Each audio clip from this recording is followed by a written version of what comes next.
Capítulo 3 del libro El ingenioso hidalgo Don Quijote de la Mancha,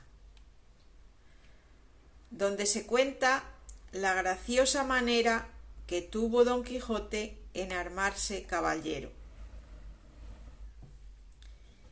Y así, fatigado de este pensamiento,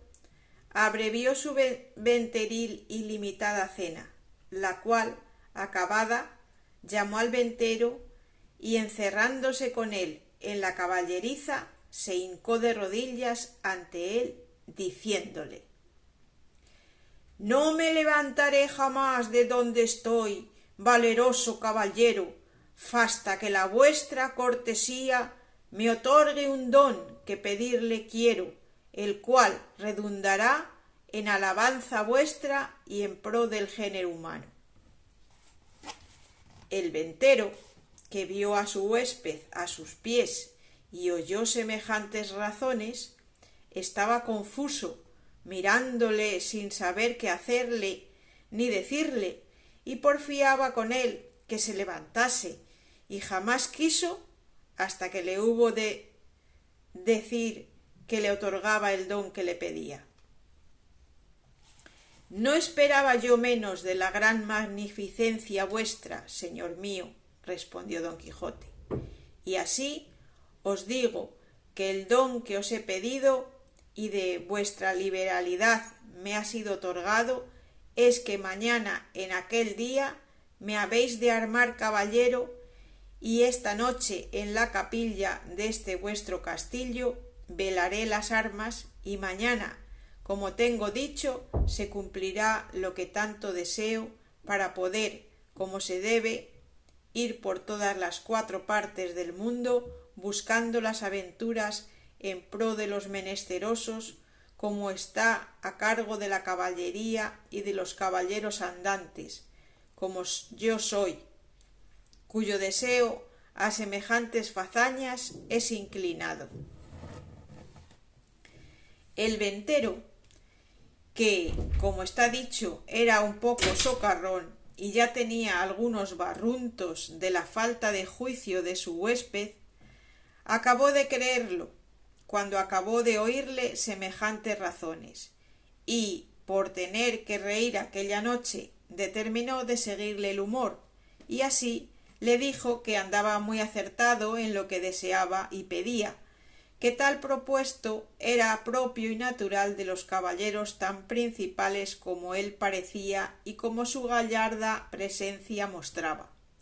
y que él ansimesmo en los años de su mocedad se había dado a aquel honroso ejercicio, andando por diversas partes del mundo buscando aventuras, sin que hubiese dejado los percheles de Málaga, islas de Riarán, Compás de Sevilla, Azoguejo de Segovia, La Olivera de Valencia, Rondilla de Granada, Playa de Sanlúcar, Potro de Córdoba y las Ventillas de Toledo, y otras diversas partes donde había ejercido la ligereza de sus pies y sutileza de sus manos, haciendo muchos tuertos, recuestando muchas viudas, deshaciendo algunas doncellas y engañando algunos pupilos, y finalmente dándose a conocer por cuantas audiencias y tribunales hay casi en toda España, y que a lo último que se había venido a recoger a aquel su castillo, donde vivía con su hacienda y con las ajenas, recogiendo en él a todos los caballeros andantes de cualquiera calidad y condición que fuesen, sólo por la mucha afición que les tenía, y porque partiesen con él de sus haberes en pago de su buen deseo. Díjole también que en aquel su castillo no había capilla alguna donde poder velar las armas, porque estaba derribada para hacerla de nuevo, pero que en caso de necesidad él sabía que se podía velar donde quiera, y que aquella noche las podría velar en un patio del castillo, que a la mañana, siendo Dios servido, se harían las debidas ceremonias, de manera que él quedase armado caballero, y tan caballero que no pudiese ser más en el mundo. Preguntóle si traía dineros. Respondió don Quijote que no traía blanca, porque él nunca había leído en las historias de los caballeros andantes que ninguno las hubiese traído. A esto dijo el ventero que se engañaba, que puesto caso que en las historias no se escribía por haberles parecido a los autores de ellas que no era menester escribir una cosa tan clara y tan necesaria de traerse como eran dineros y camisas limpias, no por eso se había de creer que no los trujeron. Y así tuviese por cierto y averiguado que todos los caballeros andantes, de que tantos libros están llenos y atestados, llevaban bien herradas las bolsas por lo que pudiese sucederles, y que asimismo llevaban camisas y una arqueta pequeña llena de ungüento para curar las heridas que recibían, porque no todas veces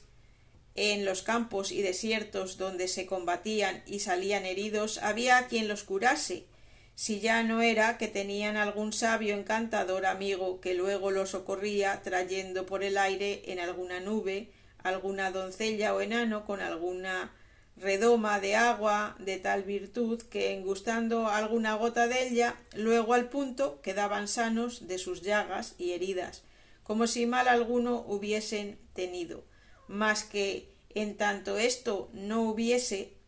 tuvieron los pasados caballeros por cosa acertada que sus escuderos fuesen provistos de dineros y otras cosas necesarias, como eran hilas y ungüentos para curarse. Y cuando sucedía que los tales caballeros no tenían escuderos, que eran pocas y raras veces, ellos mismos lo llevaban todo en unas alforjas muy sutiles, que casi no se parecían a las ancas del caballo, como que era otra cosa de más importancia, porque no siendo por ocasión semejante esto de llevar alforjas, no fue muy admirado entre los caballeros andantes, y por esto le daba por consejo que aún se le podía mandar, como a su ahijado,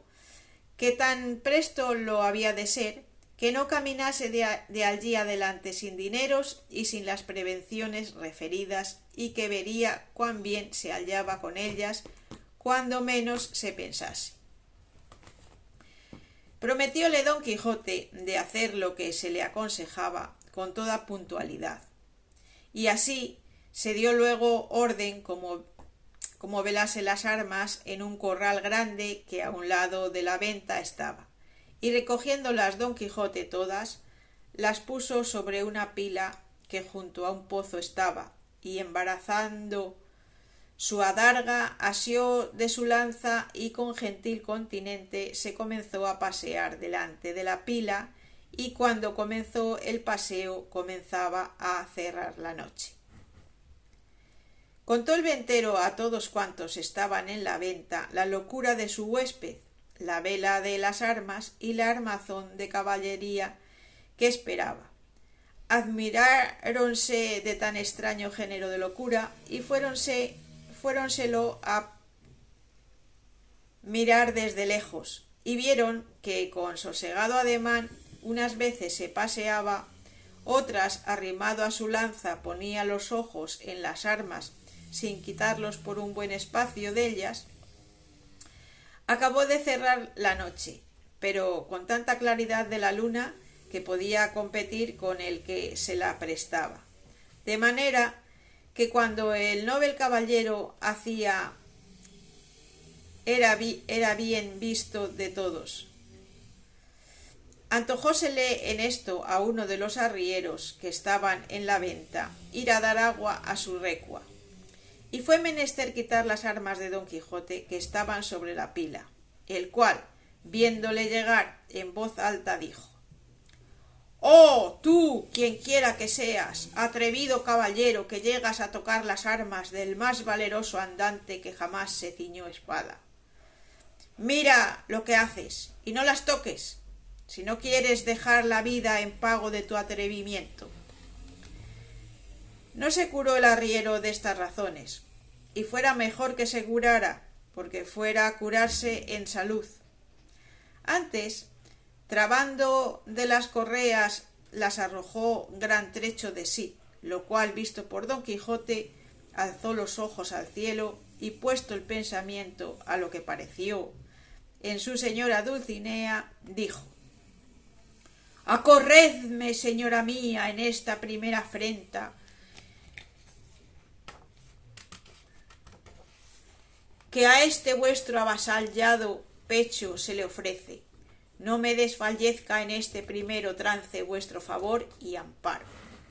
Y diciendo estas y otras semejantes razones, soltando la adarga, alzó la lanza en dos manos y dio con ella tan gran golpe al arriero en la cabeza que le derribó en el suelo tan maltrecho que si segundara con otro no tuviera necesidad de maestro que le curara. Hecho esto, recogió sus armas y tornó a pasearse por el mismo reposo que primero. Desde allí a poco, sin saberse lo que había pasado, porque aún estaba aturdido el arriero,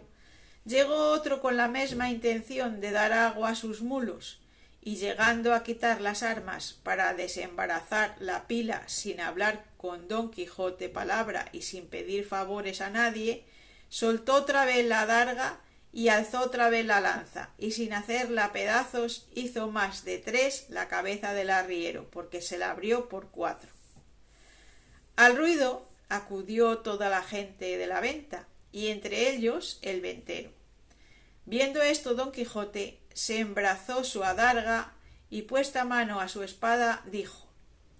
«Oh, señora de la fermosura, esfuerzo y vigor del debilitado corazón mío, ahora es tiempo que vuelvas los ojos de tu grandeza a este tu cautivo caballero, que tamaña aventura está atendiendo». Con esto cobró a su parecer tanto ánimo que si le acometieran todos los arrieros del mundo no volviera pie atrás. Los compañeros de los heridos, que tales los vieron, comenzaron desde lejos a llover piedras sobre Don Quijote, el cual, lo mejor que podía, se reparaba con su adarga y no se osaba apartar de la pila por no desamparar las armas. El ventero daba voces que le dejasen, porque ya les había dicho cómo era de loco y que por loco se libraría aunque los matase a todos.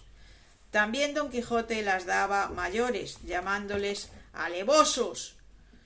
y traidores, y que el señor del castillo era un follón y mal nacido caballero, pues de tal manera consentía que se tratasen a los andantes caballeros, y que si él hubiera recibido la orden de caballería, que él diera a entender su alevosía. Pero de vosotros, soez y baja canalla, no hago caso alguno. Tirad, llegad, venid y ofendedme en cuanto pudiéredes, que vosotros veréis el pago que lleváis de vuestra sandez y demasía. Decía esto con tanto brío y denuedo que infundió un terrible temor a los que le acometían, y así por esto como por las persuasiones del ventero le dejaron de tirar, y él dejó retirar a los heridos y tornó la vela de sus armas con la misma quietud y sosiego que primero. No le parecieron bien al ventero las burlas de su huésped, y determinó abreviar y darle la negra orden de caballería luego antes que otra desgracia sucediese, y así, llegándose a él, se disculpó de la insolencia que aquella gente baja con él había usado sin que él supiese cosa alguna, pero que bien castigados quedaban de su atrevimiento. Díjole, como ya le había dicho, que en aquel castillo no había capilla y para lo que restaba de hacer tampoco era necesaria, que todo el toque de quedar armado caballero consistía en la pescozada y en el espaldarazo, según él tenía noticias del ceremonial de la orden, y que aquello en mitad de un campo se podría hacer, y que ya había cumplido con lo que tocaba al velar las armas, que con solas 2 horas de vela se cumplía, cuanto más que él había estado más de 4. Todo se lo creyó don Quijote, y dijo que él estaba allí pronto para obedecerle, y que concluyese con la mayor brevedad que pudiese, porque si fuese otra vez acometido y se viese armado caballero, no pensaba dejar persona viva en el castillo, excepto aquellas que él le mandase, a quien por su respeto dejaría. Advertido y medroso desto el castellano, trujo luego un libro donde asentaba la paja y cebada que daba a los arrieros, y con un cabo de vela que le traía un muchacho, y con las 2 ya dichas doncellas, se vino a donde don Quijote estaba, al cual mandó hincar de rodillas, y leyendo en su manual como que decía alguna devota oración, en mitad de la leyenda alzó la mano y dióle sobre el cuello un buen golpe, y tras él con su mesma espada un gentil espaldarazo, siempre murmurando entre dientes como que rezaba. Hecho esto, mandó a una de aquellas damas que le ciñese la espada, la cual hizo con mucha desenvoltura y discreción, porque no fue menester poca para no reventar de risa a cada punto de las ceremonias. Pero las proezas que ya habían visto del novel caballero les tenían la risa a raya. Al ceñirle la espada, dijo la buena señora: Dios haga a vuestra merced muy venturoso caballero y le dé ventura en lides. Don Quijote le preguntó cómo se llamaba, porque él supiese de allí adelante a quién quedaba obligado por la merced recibida, porque pensaba darle alguna parte de la honra que alcanzase con el valor de su brazo. Ella respondió con mucha humildad que se llamaba la Tolosa, y que era hija de un remendón natural de Toledo, y que vivía en las tendillas de Sancho Bienaya, y que dondequiera que ella estuviese le serviría y tendría por señor. Don Quijote le replicó que por su amor le hiciese merced que de allí en adelante se pusiese don y se llamase Doña Tolosa.